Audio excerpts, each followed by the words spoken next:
Thank you very much, and good morning, everyone.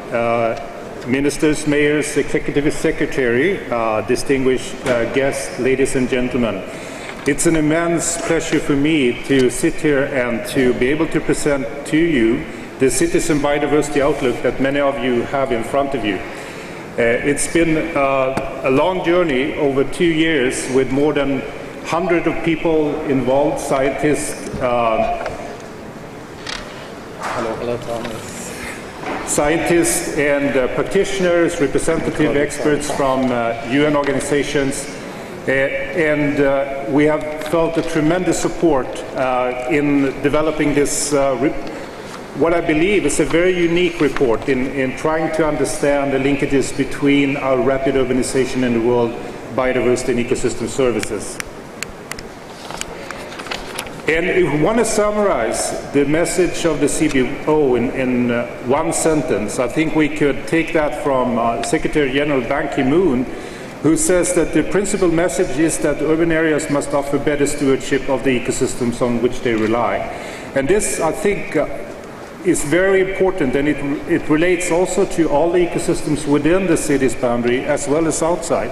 That the cities actually are key for global sustainability in the way of providing better stewardship.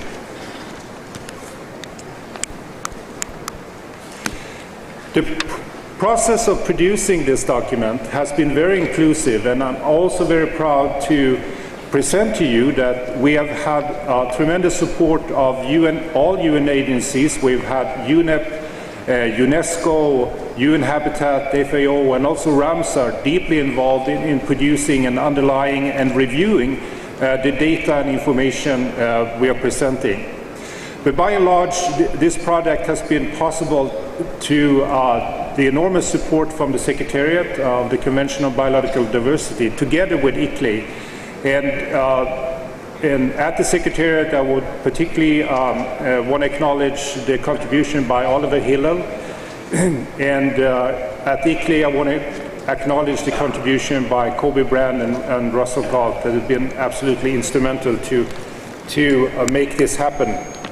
And of course, we have have a good support of funders. Without their support, this would not have been possible. And here I want to acknowledge the support from the Japan Biodiversity Fund, Biodiversa, which is a consortium partly financed by the European Commission, but also by national research councils in Europe, and SIDA, the Swedish International Development Agency.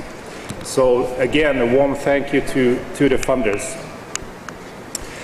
The Citizen Biodiversity Outlook Action and Policy is the first document which you hold in your hand today. There will be also a follow-up, the second document being produced next year, which is the scientific assessment. And this assessment will go much deeper into analysis of urbanization patterns, biodiversity trends, ecosystem services, climate change, food and water, governance and learning. And there are more than 50 scientists, among the best scientists in the world, in analyzing these issues that have been involved in writing altogether 13 chapters.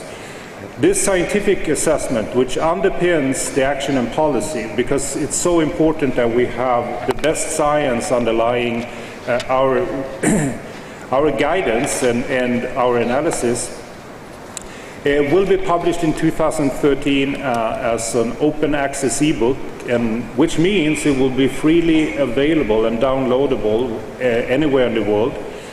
And the core chapters of this publication is already online from today. So if you're interested in going to the deeper scientific underlying analysis of the action and policy, you can go to the CBD website and look into these core chapters, which will have the full references and the scientific background.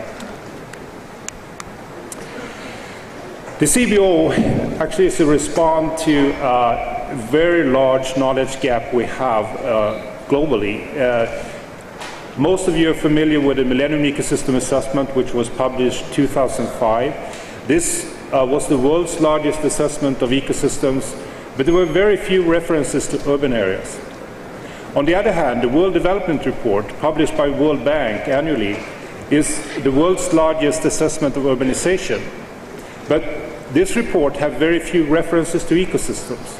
So this is one of the reasons why the parties asked the Executive Secretary to prepare this report and to engage the scientific community in bridging this gap.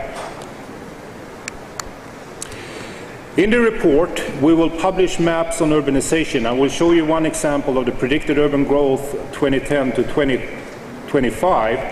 And just to alert you on the vast regional differences we already observe when it comes to urbanization, that in Europe, which have a light color here, has a very low urbanization rate. In a way, we could say that Europe is becoming into a post-urbanization phase, that we already have 70, 80, or even 90% of the population living in cities. The same could be true is true for Japan, and North America and South America are also moving into this period of much lower urbanization rate, but where the urbanization is already very high. Where we have the dynamics in the world is, of course, in South Asia, where we are now, in India, and also East Asia. But also in the future, we will look ahead on a very dramatic change in Africa, and particularly West Africa, where urbanization is going to be well over 5% in many regions. And this is just a phenomenal change going on in Africa, with multiple consequences which we need to analyze. Of course, this will represent challenges, but also this will represent fantastic opportunities.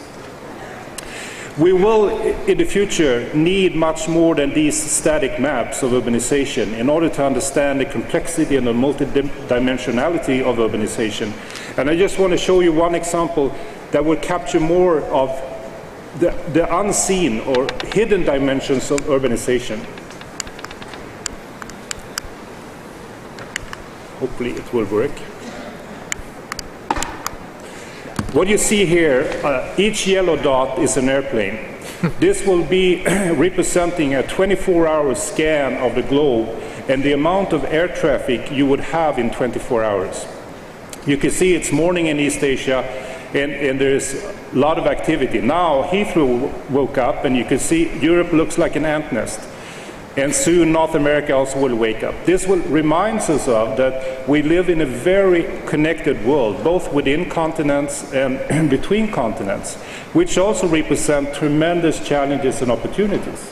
There are opportunities, of course, because this connectivity represents the flow of ideas, experiences, human and social capital and financial capital, which actually helps to build a resilience in the world.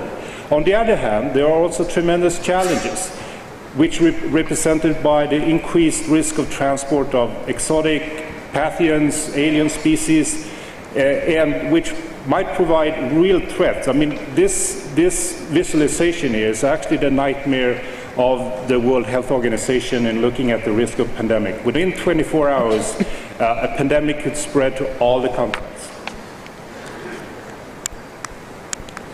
We're also looking into visualization, we're really emphasizing the opportunities. What you see here is an attempt to visualize that if we're looking at 2030, more than 60% of the area, urban area projected in 2030 has yet to be built. In other words, from today and until 2030, we will expand the urban area 1.5 times.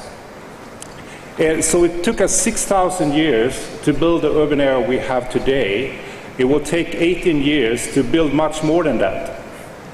And this is just a tremendous change in the dynamics of the planet in many ways. We have chosen to, even though this represents challenges, we have chosen also to really highlight the opportunities.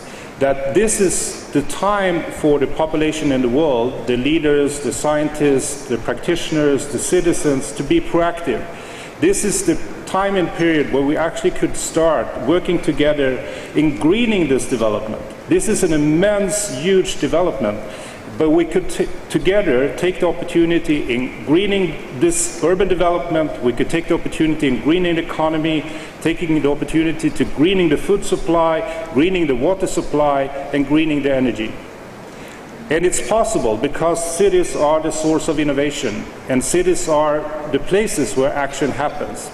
And so let's work together in a proactive way to take on this enormous challenge, but also opportunity, that we in these 20 years ahead actually might be able to change the trajectory into a sustainable pathway.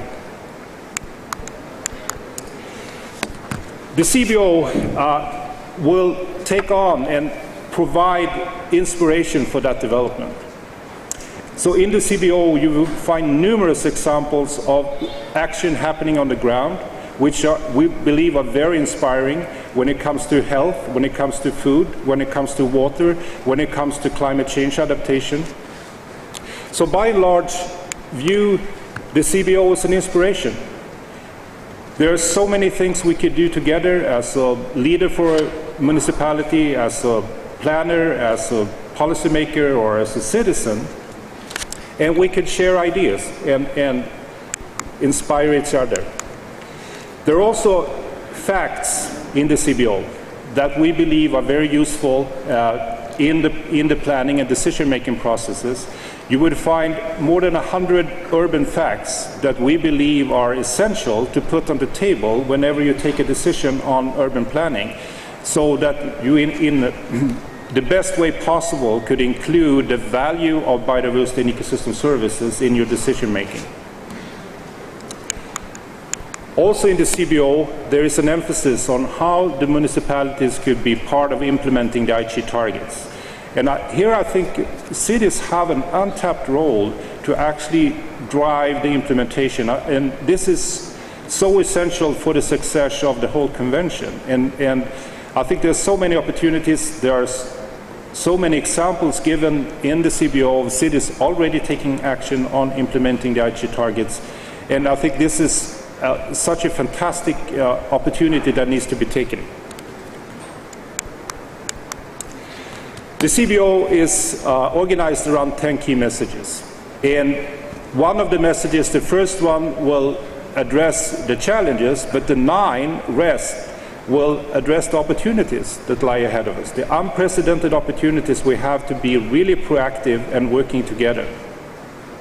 So the first challenge is urbanization is both a challenge and an opportunity to manage ecosystem services globally. The second is rich biodiversity can exist in cities. This is a fact that is not very well spread in the world, but we have plenty of examples in the CBO that this is in fact true. Biodiversity and ecosystem services are critical natural capital. They represent an economic asset that we need to manage in a sustainable way. Just to give you a few examples of key message 2, rich biodiversity can exist in cities. Here are just a few examples of cities around the world which have large natural areas right in or very close to the cities, which represent tremendous assets that generate ecosystem services and are of huge importance for the culture and recreation and for human well-being. I think there are so many opportunities looking at the long list of these to learn of how cities actually develop and people to learn how to coexist with a dense human settlement and natural areas that still retain a rich biodiversity. This is the future for a lot of the cities in the world. We know that cities and protected areas for every year are coming closer and closer. So there is a need to share experiences. How could we learn to coexist? If we go further into the key messages, number 4, maintaining functioning urban ecosystems can significantly enhance human health and well-being.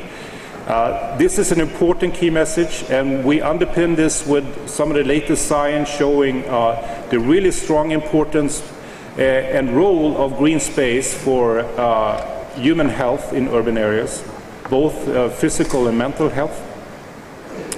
Number 5, urban ecosystem services and biodiversity can help contribute to climate change mitigation and adaptation, also increasingly important. Number 6, increasing the biodiversity of urban food systems can enhance food and nutrition security. This is also another very important item on the agenda, and not only in the developing world, but very much so also in Europe, North America, and large parts of Asia. Just a short glimpse on the key message 5 on climate change adaptation. And the sobering facts, we now have that we already passed 400 ppm CO2 in the atmosphere. This happened in June 2012. IPCC identified that 350 ppm would be sort of the safe limit, where we could contain the temperature increase to below 2 or at 2 degrees on a global average. Passing 400 means that we now start to question, will it be possible to contain the global warming below 4 degrees? Or are we actually exceeding even that? It's a dangerous road we are moving down, and for cities this will be particularly challenging with a dramatically increased risk of heat waves, of increased peaks in precipitation. But cities are taking action all around the world in addressing this, and we have numerous examples in the CBO. For example, in Yokohama, they actually introduced a new tax to support green area expansion for the purpose of cooling the city and reduce peaks in water flow.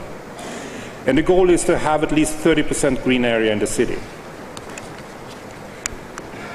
I also want to acknowledge the very innovative work going on in Mexico City, where municipalities have started a large green roof program as part of the climate action. They reward private landowners to restore degraded habitats and support community groups in conservation efforts, and really engaging people in building resilience and building better capacity to buffer future climate change effects. Key message 7, ecosystem services must be integrated in urban policy and planning. I think this is absolutely key, that in the municipalities this is taken on board seriously. Key message 8, successful management of biodiversity and ecosystem services must be based on multi-scale, multi-sectoral and multi-stakeholder involvement. Again, cities can't solve these challenges alone. There is a need to collaborate on all levels, both with the citizens in the city, but also with provincial, national governments, and even with the UN agencies. 9, cities offer unique opportunities for learning and education about a resilient and sustainable future. Again, I think this is crucially important. This is the coming generation that we need to educate about these issues, and cities will actually be a very important arena for learning about this much more sustainable future. And number 10, cities have a large potential to generate innovations and governance tools, and therefore can and must take the lead in sustainable development. It's not just that cities have the potential, they also have the responsibility to take this lead.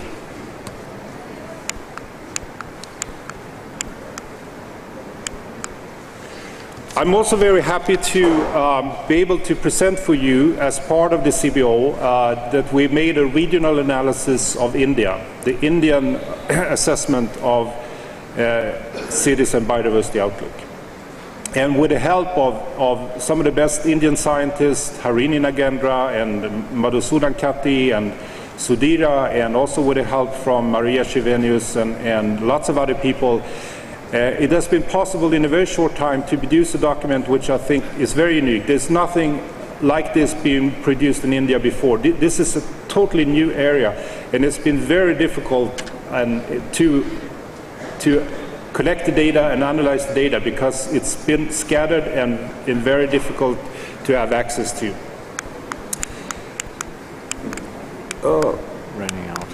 Running out of battery. And just want to point out that Indian urbanization is actually very much highlighted in this week's issue of The Economist, India in Search of a Dream, where they actually also make an analysis that point out the Indian city of Surat as a role model for Indian urban development, that there's so much you could do, and progress could be actually made in a few years, tremendous progress. And it was very exciting to read this story about Surat that managed to clean the city, to start a greening campaign that involved the citizens, and turning the trajectory around in less than 5 years. It's just an amazing story and a source of inspiration for all of us. So urbanization in India is one of the most rapid in the world, and also one in an area where we have tremendously important biodiversity hotspots, the Western Ghats and the Himalayan hotspots. And as you can see on this map, we have several mega cities and lots of other cities rapidly expanding into these hotspots. And I think, again, here there are lots of lessons to be learned around the world. How do we learn to coexist with biodiversity-rich areas? It's possible. There are so many cities showing it's possible, but we need to put everything in a local context and learn how we should develop that. In India, there are huge urban projects. For example, the Mumbai-Delhi urban corridor, approximately 1,500 kilometer long urban corridor between Mumbai and Delhi is planned to be built. And this also, of course, represents a lot of ecological challenges. And from the ecological side, we need to rethink if we have these new types of linear urban development in huge landscapes. What does it mean? How can we actually be part of designing that landscape to accommodate species and migration and so forth?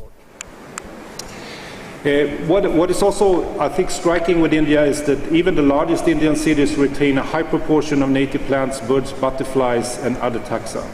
And I was stunned, just coming from Mumbai, that there are leopards right in central Mumbai, close to where they have the Gandhi National Park. And it's just a fantastic feeling to know that people and a big carnivore can coexist in one of the largest cities in the world. Finally ending, the CBO is about a positive future, taking the opportunities at the local level, and taking the action, and there are a large number of there's a toolbox with a large number of tools for the municipalities to use. For example, implementing the local biodiversity strategy and action plans, taking on the city's biodiversity index that was mentioned, TEEB for cities, bringing in valuation, URBIS, the Urban Biosphere Initiative, which is actually using the ecosystem approach and taking a comprehensive land use planning approach for urban development, the Local Action for Biodiversity, and the Cities and Biodiversity Hotspot Initiative are just a few of these tools in the toolbox that are available. So in closing, if there's one take-home message for municipalities from this global analysis, is that there is now a need that we start to redefining the role of cities. That the cities are not just sinks of sucking resources from anywhere in the world, food, water, and other ecosystem services, but also that cities rethink and try to understand how they themselves also could become sources, while reducing their consumption, how they also could contribute to the rest of the region. And there are in the CBO many examples how this could be done that could be inspiration for municipalities around the world. And equally important, how municipalities could take the leadership and provide stewardship of marine, terrestrial, and freshwater ecosystems beyond the city boundaries. And I think this is equally important for building sustainability, that the cities take this responsibility of stewardship, and for all the resources that are imported to the city from distant ecosystems, that we provide them with regulations or rules or incentives that would result in better stewardship.